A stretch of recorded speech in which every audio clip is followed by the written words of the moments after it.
Quiero traerles, se lo presenté ayer, cómo es esa maestría en climaterio y menopausia, porque es 100% online y desde ese punto de vista uno lo puede hacer por muy diferentes razones, desde su casa, desde su consultorio, durante el tiempo que le deje libre alguna guardia o yo que sé en qué momento, pero a lo largo de 1500 horas uno va a revisar todo un currículum muy amplio que tiene que ver con la endocrinología ginecológica y del climaterio que tienen ustedes ahí a través de 11 módulos distintos, de tal suerte que el examen final también es online, de manera absolutamente virtual, y les conceden los 60 créditos del Sistema Europeo de Créditos Universitarios.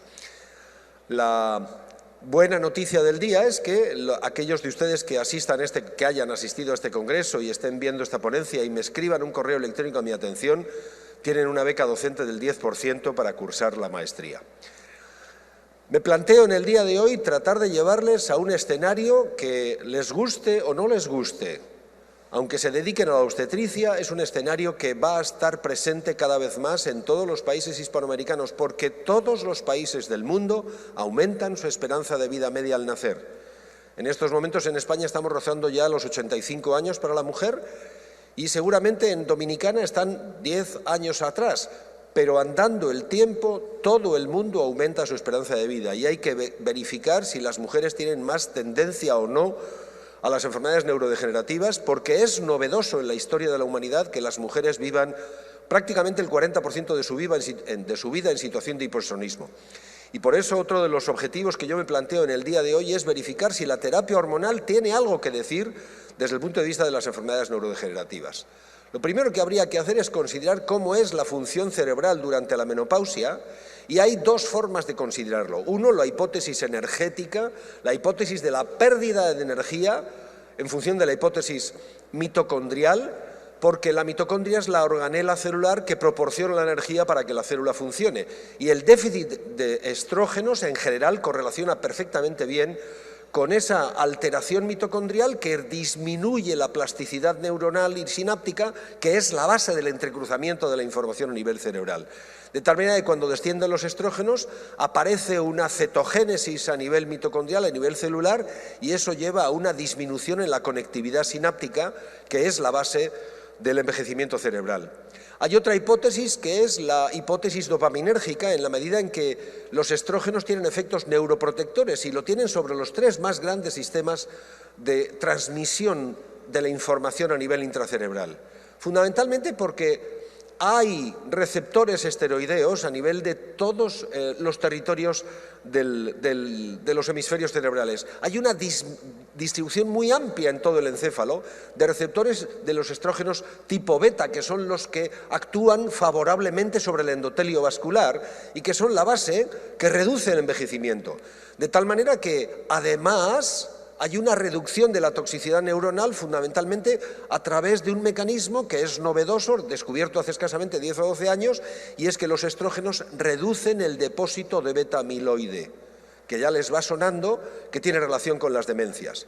Por otra parte, la progesterona, que en otros lugares del organismo se opone a la acción de los estrógenos, aquí tiene una acción en cierta manera sinérgica, porque a través de sus acciones genómicas está presente en múltiples instancias con una amplísima distribución a través de todo el encéfalo, en el neocórtex, en el hipocampo, en el tallo, de tal suerte que tiene una acción sinérgica, como les decía, con los estrógenos, y para todos es bien conocido que tiene propiedades farmacológicas los progestágenos. Los que se dedican a la obstetricia saben que la intoxicación progestacional del principio del embarazo provoca hipersomnia. Bueno, pues de la misma manera la progesterona es ansiolítica y además anticonvulsivante desde el punto de vista farmacológico. Y eso nos trae al recuerdo probables funciones esteroideas de la disfunción cerebral que sucede en la época de la degeneración neuronal.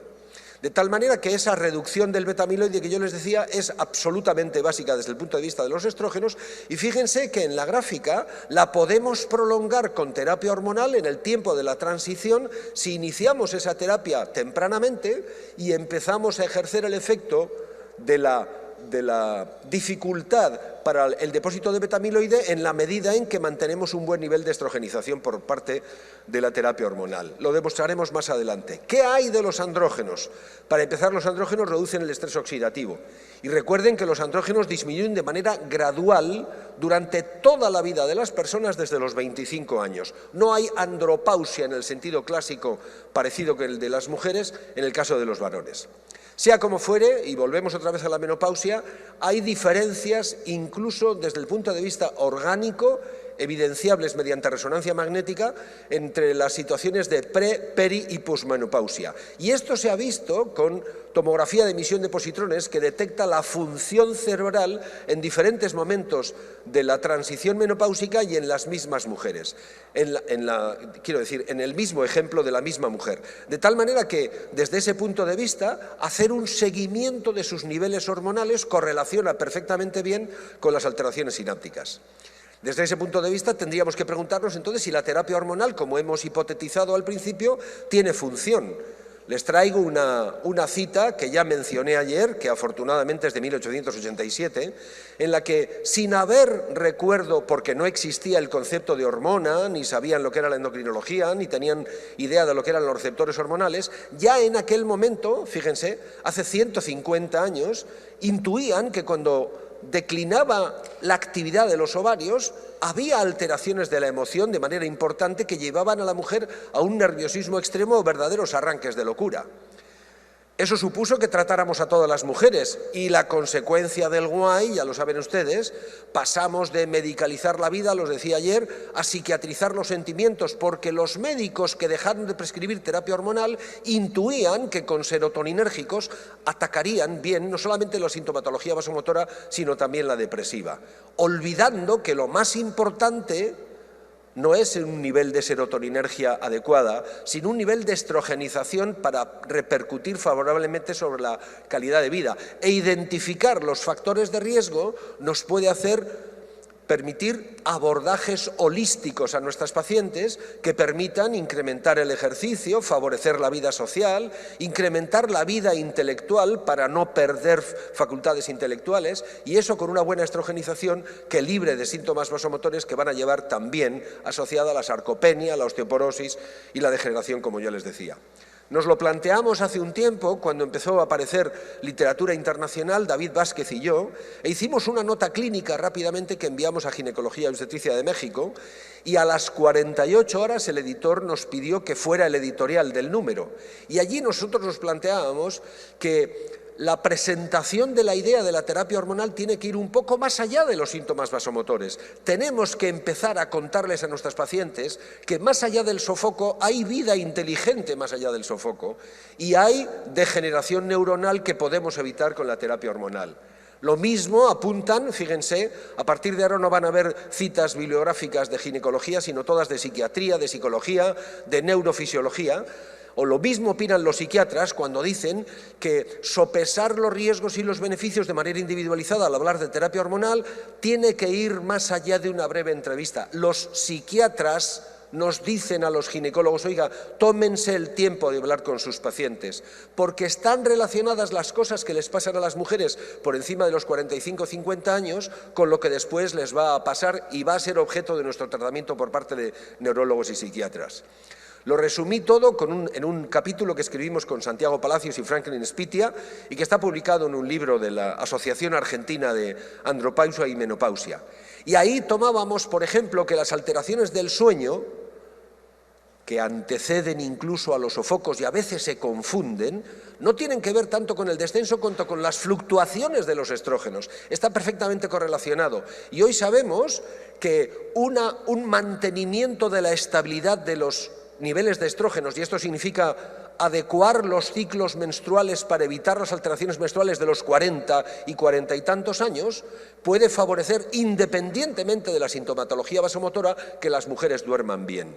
Y recuerdo que dormir mal es una de las características que más empeora la calidad de vida durante la transición menopáusica. ¿Qué hay de la depresión? Está en el mismo sentido y va siempre por la misma idea. No es casualidad que se asocien la depresión y la menopausia. tiene una relación de causalidad profundamente. Y fíjense que una vez más voy a recurrir a trabajos que no están en relación con la ginecología, sino ahí lo tienen con los departamentos de psiquiatría, epidemiología. También ellos reconocen que la depresión es multifactorial. Dicen, más allá de los factores psicosociales, más allá de las condiciones relacionadas con la salud, hay una verificación de todos los problemas que tienen que ver, aquí no se ve bien mi puntero, con los aspectos biológicos y hormonales.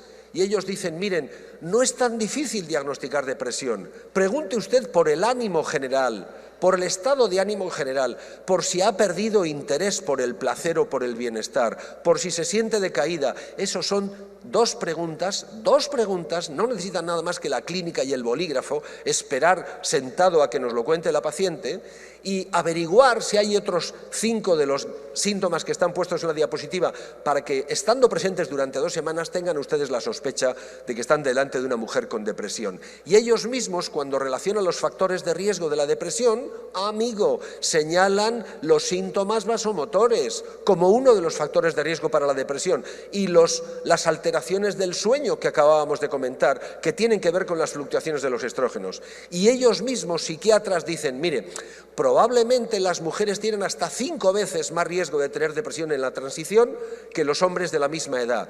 Y por eso habrá que utilizar antidepresivos. Sí, pero la terapia hormonal tiene un papel fundamental en el manejo de la depresión perimenopáusica. No lo olvidemos, seguramente no es el tratamiento de base, pero se debe incluir la consideración de la terapia hormonal junto a los antidepresivos, primero para reducir la tasa de antidepresivos, las dosis, y en segundo lugar para evitar los secundarismos, que saben ustedes que incrementan la disfunción sexual femenina de manera sistemática y universal.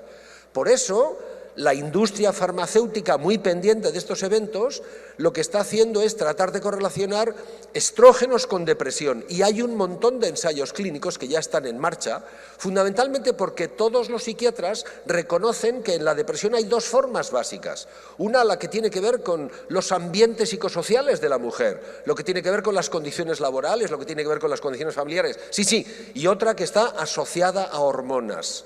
La depresión asociada a hormonas, que la reconoce ya prácticamente todo el mundo. Y que nadie dice que haya que tratar solo con hormonas, no, pero que debe ser considerado durante el tratamiento. Sobre todo en la medida en que hemos investigado la presencia de síntomas depresivos en la mujer premenopáusica. Si durante la transición hay alteraciones del ánimo, en la posmenopausia esto se va a incrementar, hay más tendencia a la depresión y ahí la terapia hormonal tiene menos que decir, porque habremos iniciado tarde el tratamiento. El secreto no es cuánto tiempo, sino desde cuándo lo iniciamos. La misma machacona idea que les transmití ayer. Con la particularidad de que aquí estamos hablando de cosas muy serias, porque las mujeres que tienen síntomas depresivos tienen mayor tendencia a la ideación suicida. Amigos, estamos hablando de cosas mucho más serias. Fíjense que se mire como se mire, sobre un estudio de 45.000 mujeres, utilicen el modelo de abordaje que se utilice para el estudio de la depresión, las mujeres tienen muchísimo más riesgo de ideación suicida en estas circunstancias que si tuvieran un estado de ánimo perfectamente adecuado. ¿Qué quiere esto decir? ¿Que la terapia hormonal les puede ayudar? Vamos a ver si les puede ayudar a las depresivas. Aquí lo hablan otra vez desde el Departamento de Psicología de la Universidad en Canadá, que dicen que las alteraciones en la fluctuación de los estrógenos tienen que ver efectivamente con los estresores psicosociales, pero como desencadenantes de una inadecuación al estrés. Porque probablemente tener alteraciones en la fluctuación de los estrógenos provoca que la mujer tolere peor su estrés, lo maneje peor y los estresores psicosociales le lleven más tiempo, más fácilmente a la depresión. Fíjense hasta qué punto son diabólicos en psicología, esto no nos lo tolerarían a los ginecólogos, que utilizando mujeres eutímicas normales las someten a estrés intelectual, mediante un problema complejo durante 15 minutos de cálculo matemático que les va a llevar a la sensación de que no saben hacer bien las cuentas. Pues bien, en la medida en que esa sintomatología se presenta, Se trata de crear estrés de manera artificial y estudiar el papel que la fluctuación de los estrógenos tiene en la resolución del estrés creado artificialmente.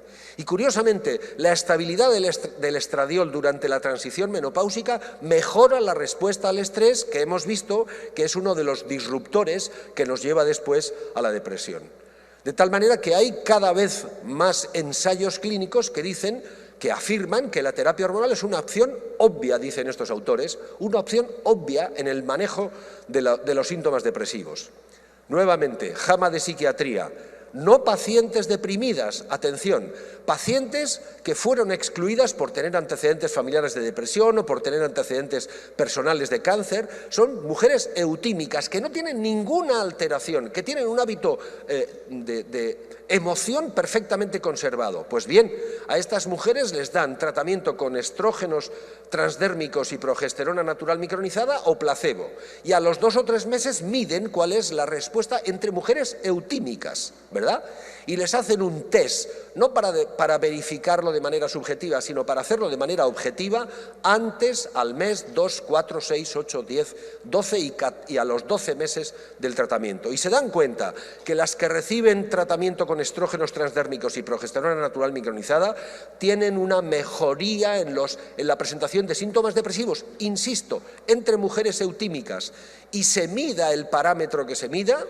Todas las que mantienen un adecuado nivel sin fluctuaciones estrogénicas tienen mejor respuesta y mejor resultado de los test que verifican la presencia de depresión. De tal manera que las mujeres perimenopáusicas, una vez más, dicen los psiquiatras, tienen un alto riesgo de desarrollar síntomas depresivos y por eso, hasta 2.5 de odds ratio, y por eso el tratamiento con estradiol transdérmico y progesterona puede ayudar a prevenir. La prevención es algo que hemos inventado los ginecólogos. Recuerden a Papa Nicolau cuando de Grecia pasó a vender libros en una librería hasta que lo sacaron de allí y puso en marcha sus test. La prevención es un invento de los ginecólogos. Pues la terapia hormonal puede ayudar a prevenir la presencia de iniciales síntomas de depresión que van a dar lugar a depresiones mayores. Y hoy ya los ginecólogos americanos, en la guía de prescripción de terapia hormonal de la menopausia en relación con la depresión, dicen que esto es extraordinariamente prevalente. Fíjense que hasta un 54% de mujeres en la transición menopáusica presenta síntomas depresivos, y mujeres muy jóvenes, no estoy hablando de 60 y 70 y 80, no, ahí están incluidas mujeres de 40 y 42 años. Son mujeres que tienen 10 años para llegar a su menopausia y ya están alteradas por las fluctuaciones estrogénicas, los estrógenos y los síntomas depresivos. Y fíjense que cuando la Sociedad Norteamericana de Menopausia repasa el dato, se dan cuenta que la inmensa mayoría llevan 3, 4, 5 y hasta 7 años de duración yendo puntualmente al ginecólogo a hacerse la, iba a decir, puñetera citología, perdónenme. Perdamos un poco el tiempo en preguntar en las mujeres su estado de ánimo y ganaremos calidad de vida de esas mujeres, porque todos los ensayos clínicos, que de momento han sido 5, 2 muestran neutralidad, pero 3 de 5 muestran efecto muy favorable de la terapia hormonal de la menopausia sobre los hábitos depresivos. Y no les extrañe que hace ya 4 largos años, en 2019, digan los ginecólogos americanos que la evidencia le da una chance de oportunidad, una ventana de oportunidad durante la perimenopausia, no en la posmenopausia, durante la perimenopausia, para iniciar terapia hormonal y reducir los síntomas depresivos. También lo hemos considerado en Europa, y la Sociedad Europea de Menopausia y Andropausia reconoce que la terapia hormonal en síntomas leves o moderados de depresión son primera línea de tratamiento.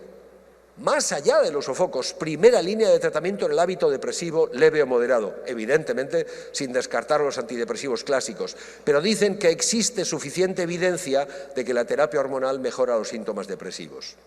Vamos a avanzar un poco más, porque después de la depresión, después de las alteraciones del sueño, de la depresión, de los síntomas depresivos y la depresión mayor, van a llegar otras cosas en el climaterio tardío.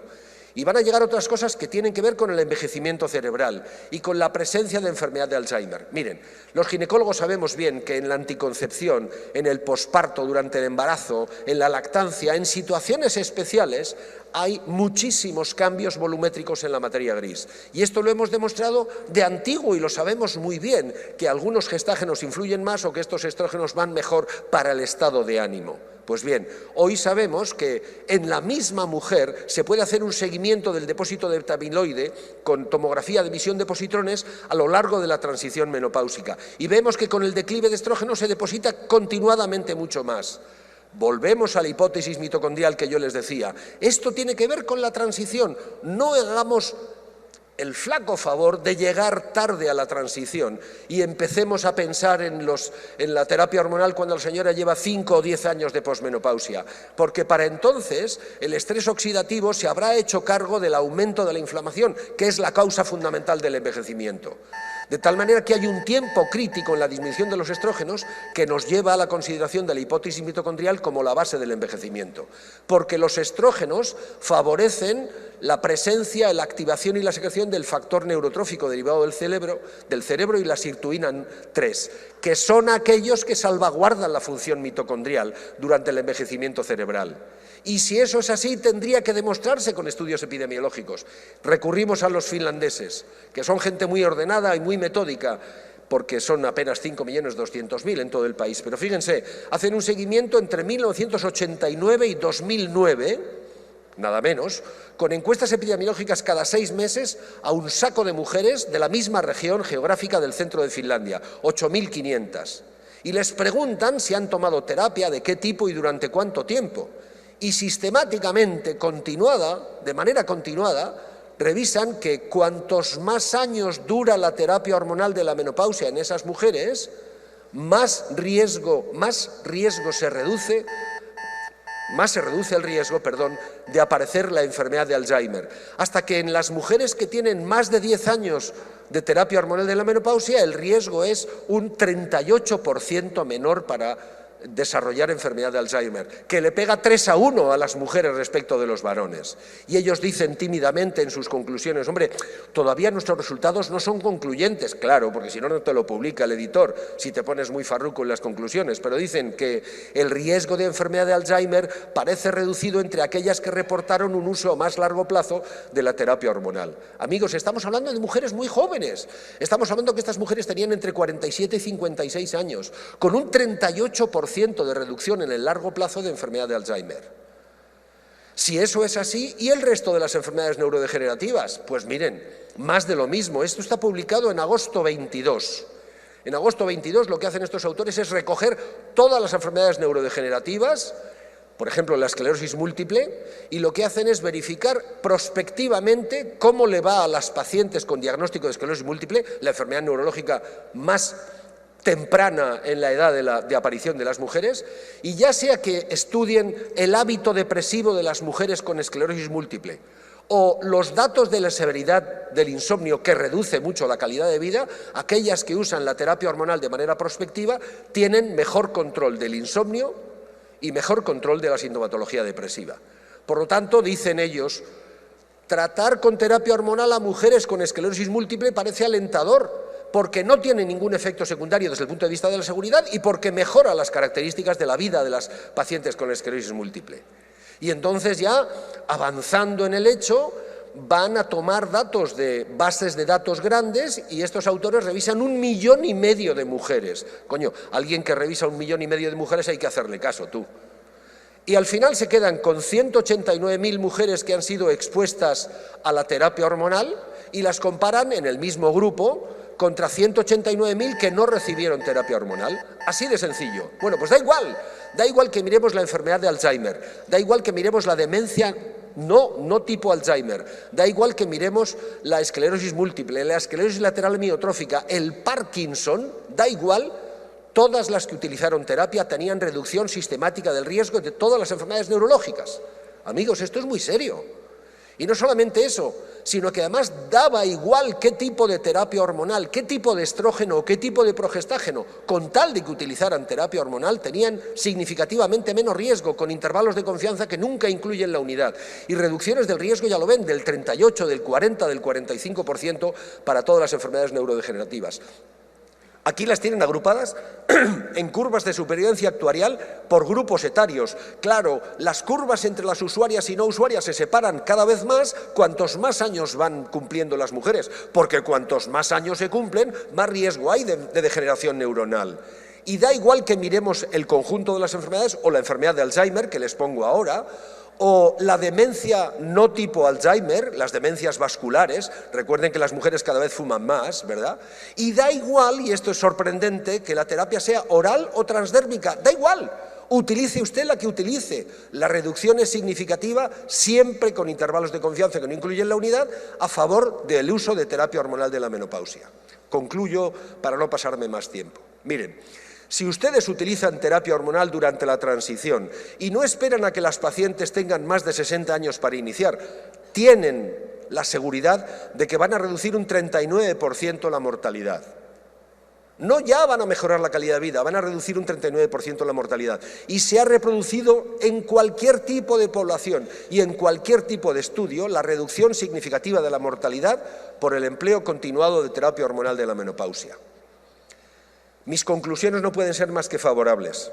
La terapia hormonal reduce el riesgo de desarrollar depresión, reduce el riesgo de síntomas depresivos, reduce significativamente el riesgo de demencias, mejora la calidad de vida de la esclerosis múltiple, reduce el riesgo de enfermedades neurodegenerativas. Efectivamente, necesitamos más ensayos clínicos, sí, pero de momento no confundamos los estados de la mujer, porque seguramente, y este es un cuadro que no ha salido nunca de Europa ni de Leipzig, y que representa las 7 edades de la mujer. No confundamos la época de los orotoninérgicos de los 70 u 80 años con la época de la terapia hormonal, que son 10 o 15 o 20 años antes para evitar la degeneración que va a sufrir la abuela de 70 u 80 años. Y eso se consigue solo con el conocimiento. Amigos, los pacientes se tienen que beneficiar del acúmulo de los conocimientos que mantengamos, porque nunca vamos a dejar de tener riesgo e incertidumbre en nuestro trabajo. La única manera de compensarlo es con el conocimiento científico.